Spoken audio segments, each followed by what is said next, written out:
अस्सलाम वालेकुम व्यूवर्स, आज हम बनाने जा रहे हैं ये रेस्टोरेंट स्टाइल सा मिंट मार्गरीटा। बिल्कुल ही ऑथेंटिक रेसिपी आपके साथ शेयर कर रही हूँ ताकि आपकी जितनी भी मेहनत है इसको बनाने में लगी वो बिल्कुल ज़ाया ना हो। तो आपने रेसिपी का कोई भी पार्ट मिस नहीं करना। मिंट के तो आपको पता ही है कितने हेल्थ बेनिफिट होते हैं। तो बगैर टाइम वेस्ट किए चलते हैं रेसिपी की तरफ।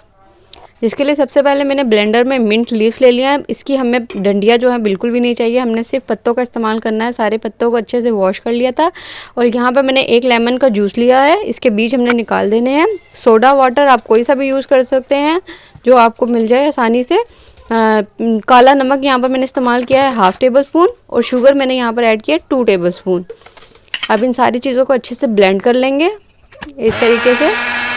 बहुत ही मज़ेदार रिफ्रेशिंग जूस जो है हमारा 2 मिनट में घर पे बनकर तैयार हो गया। इस मिंट मार्गरीटा के लिए आपको बिल्कुल भी रेस्टोरेंट जाने की ज़रूरत नहीं है, 2 मिनट में ये घर पर बनकर तैयार हो गया है। जिस तरह गर्मी जो है बहुत ज़्यादा बढ़ती जा रही है, उसी तरह इस तरह के जूसेस का इस्तेमाल भी बहुत ज़्यादा बढ़ रहा है। तो क्यों ना ऐसा जूस बना के पिया जाए जो हमारे हेल्थ के बहुत अच्छा हो। और अगर आपको ये रेसिपी अच्छी लगी हो तो चैनल को सब्सक्राइब करना मत भूलिएगा और बेल आइकन पर क्लिक कर दीजिएगा ताकि आपको आने वाली ऐसे मज़ेदार रेसिपीज़ की और नोटिफिकेशन मिलती रहे।